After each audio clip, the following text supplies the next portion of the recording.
आपकी हो सदर चला। आप इस वक्त देख रहे हैं प्रोग्राम जुर्म सोचकर। इस वक्त मौजूद हैं हम मुहिब वतन के ऑफिस में। आज हमारे साथ शहर की मशहूर मारूफ शख्सियत इरफान खिलजी साहब मौजूद हैं। आइए इनसे पूछते हैं शहर में बढ़ते हुए जराइम के हवाले से। जी खिलजी साहब, आप क्या कहना चाहेंगे?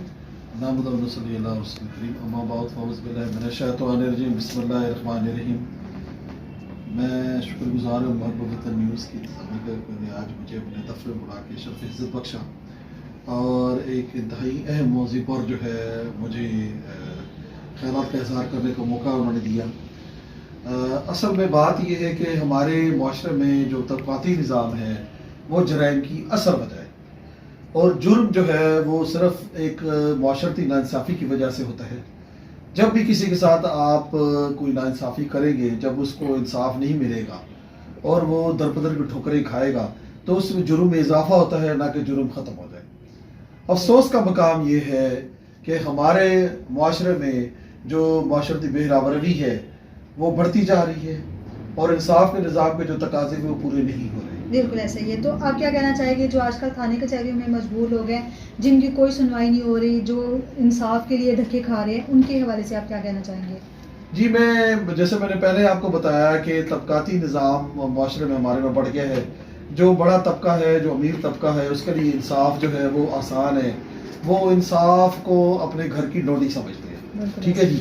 और जो गरीब आदमी है, मिडिल क्लास लोग हैं और जो मतलब माशरे के पिसे हुए तबके हैं, अगर उनके साथ कोई जुर्म हो जाता है, कोई ज़्यादती हो जाती है, तो उसके लिए जो है उनको अदालती दरवाजे खटखटाने पड़ते हैं, जो इतना मुश्किल है कि सबसे पहले वो वकील करवाते हैं, उसकी फीस देते हैं, घर में उनके खाने के लिए, अपने किचन चलाने के लिए सर्वाइवल नहीं होती, उसके सोर्सेज नहीं होते, वो पहले वकील की फीस भरते हैं, उस फीस को भरने के बाद वो अदालतों के चक्कर लगाते हैं।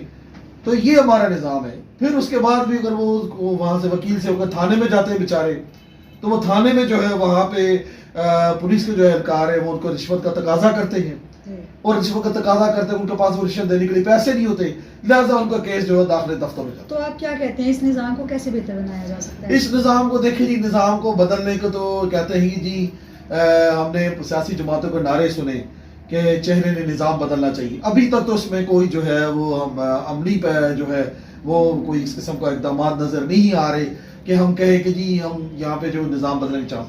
ये तो जी देखिए, एक हमें सबको अपना किरदार अदा करने की ज़रूरत है, चाहे वो गरीब है, चाहे वो अमीर है। उनको जो पढ़ा लिखा तबका है उसमें आगे आने की जो है वो एक कोशिश करनी चाहिए, और इस निज़ाम को जो है वो ख़त्म करने की कोशिश। नाइंसाफ़ी का जो एक जो है मतलब निज़ाम कायम हो चुका है, एक लहर जो है नाइंसाफ़ी की, जगह जगह नाइंसाफ़ी हो रही है, घर में नाइंसाफ़ी हो रही है। इसके अलावा आप देखिए कि ख़ानदान में जो है वो जो फैसले होते हैं वो नाइंसाफ़ी की बुनियाद पे होते हैं। इसके अलावा हमारे जो कल्चर में जो है जागीरदारी निज़ाम के ज़्यादा असरात है, उसकी वजह नाइंसाफ़ी होती है। वडेरा शाही के इंतजाम में नाइंसाफ़ी होती है, जो इस तरह के फैमिली के मैटर्स में नाइंसाफ़ी होती है। इन तमाम निज़ाम के नाइंसाफ़ी के निज़ाम को ख़त्म करने के लिए हमारा जो पढ़ा लिखा तबका है, हमारी जो सिविल सोसाइटी, इसको आगे आना पड़ेगा, और इस पर बहुत ज़्यादा काम करने की ज़रूरत है। एक जहाद के तौर पे काम करने की ज़रूरत है, ताकि इस जो है नाइंसाफ़ की निज़ाम ख़त्म करने के लिए मुल्क में इंसाफ का बोलबाला हो और लोगों को इंसाफ पहुँचे और जराइम ख़त्म हो, और जराइम ख़त्म हो, हम अमन और अमान की तरफ जा सकें। जी, हमारे साथ मौजूद थे मोहम्मद इरफान खिलजी साहब। आपने सुनी उनकी बात कि हमें अपने निज़ाम को बेहतर बनाने के लिए इस पे काम करना चाहिए और मज़लूम की आवाज़ बनना चाहिए। आप देख रहे थे प्रोग्राम जुर्म सोचकर। मैं हूँ आपकी मेज़बान सदर तलहा। मैं इजाज़त चाहती हूँ आपसे। अल्लाह हाफ़िज़।